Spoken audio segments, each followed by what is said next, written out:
Everyone's pretty locked in. We're out here in Spain, and it's funny, I never really felt like I fit in growing up. And if you're watching this video, it's probably because you feel like a bit of a black sheep in the world as well, and you're on a pursuit to find meaning and to be 1% better every day and find people that think how you do, see the world how you do. So I've been on that journey, and I kind of want to share just from my personal experience how I found people like this to hang out and get more out of life with. And yeah, I've got one thing that's really going to help you, so come and hang out with us. We've already missed our flight that's from Madrid as well. Yeah. It's with another company. Flight has landed at a unknown place. So basically we're screwed. Jai doesn't have travel insurance. I trust in the universe. Yeah. Oh yeah, slightly. Yes. Still Roger for me. Oh, dude. So we are camped up at the Doha airport. We were meant to be on our way to Madrid right now and then on to Mallorca. We missed both those flights due to an unforeseen emergency, which kind of just happens. And in Liam's words, just go with the flow, man. Nothing matters at the end of the day. Anyway, we've got a couple hours more to wait, and then we're going to try to recheck in at some new flight, and we'll go from there. Yeah, what'd you do? So it's May 3rd, I need to book a flight for tonight, and I've just booked June 3rd. Guys, double check your details next time, hey? Oh wait, did I tell you? A guy literally came up to me and asked if we're YouTubers. Really? So I gave him your YouTube. Oh, sick. Yeah.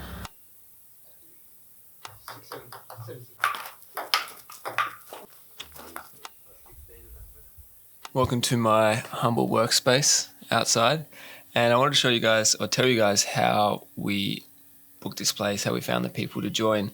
And it costs $10,000 Australian for the 3 weeks, and you split that 10 ways, it ends up being about $1,000 each, and then like less than $50 a night, which is pretty much what you'd pay for a long-term rental back home. So it becomes very affordable. We split all food costs, all transport, scooters. We basically just split everything. So it's like the greatest way to travel with a good group of people. It does take someone biting the bullet and paying for the whole thing and then trusting that everyone else will pay them back and fill the spot. But we have a bit of a system that we rinse and repeat. We run heaps of these founder residencies. We booked a bunch for this year, and I see a world where we have like 100 or 200 of them running at all times throughout the year. So yeah, there's definitely a system behind it, and it works when you have the right people. So far it's been pretty good. How was the triathlon? I didn't actually do it, so we've decided logistics didn't work out for the triathlon, so we're going to do it a solo one, either Friday or Monday. Monday, it's got to be. I've actually just started running. You saw it in the first vlog, and I'm carrying on through. He's like 4 runs in. Yeah. Legs don't work anymore. Legs don't work. They're gone proper wobbly. Okay, my inspiration is money trees is the only way to shave and press yourself.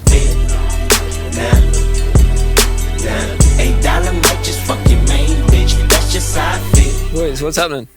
I'm vicariously doing an ab workout through him, and just chatting in the sun, you know, living life.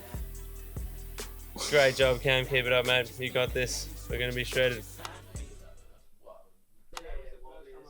Just eat a raw egg, shell and all. Oh! Shell and all? Like, I do an odds for just, like, sculling a raw egg, but I wouldn't You just... gotta crunch on the shell. I think you can eat the shell as well. You just gotta crunch on it. Alright, on the basis that I get to Google that it's, like, okay. 1 in 30. 3, 2, 1. 21. 3, 2, 1. 22. Let's go!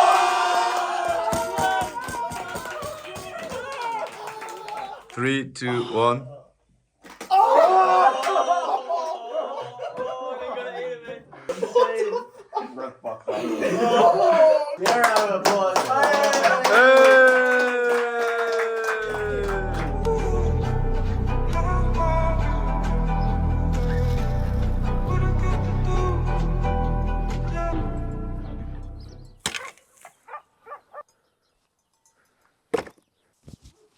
I got a few notes here to help me not forget anything, and I want to tell you how I go about finding people and how I've done it in the last few years.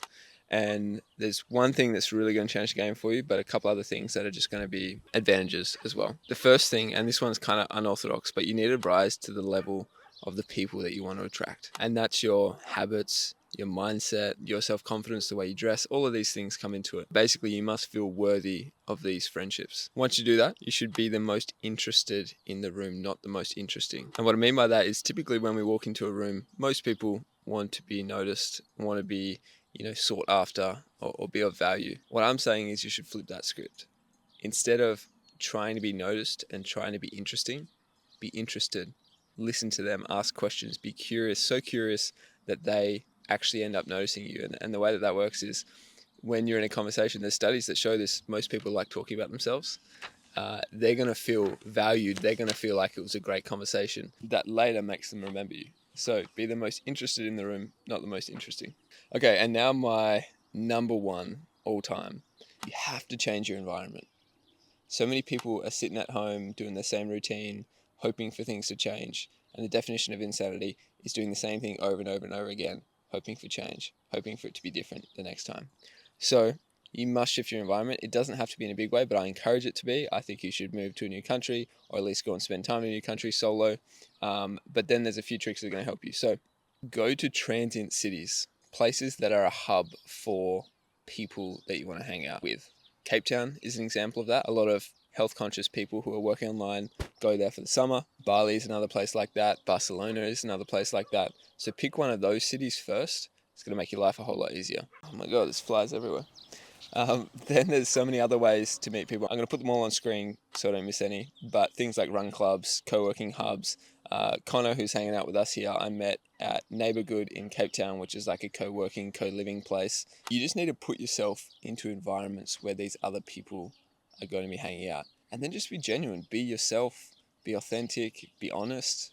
Be trustworthy. Don't try to be cooler than you are, because people see right through that. So just be yourself, and the right people will be attracted to that. I actually met my business partner, or ex-business partner, I suppose you could say. I'm not involved in that business anymore, but he's here with us. I met him when I was 16. We were growth hacking Instagram accounts and buying and selling accounts and stuff. I had his Skype name. That's all I had, is his Skype name. We used to chat on there until I eventually found out he was in Australia. He was about my age as well. 5 years later, we met in person in Bali when we were like 20, 21.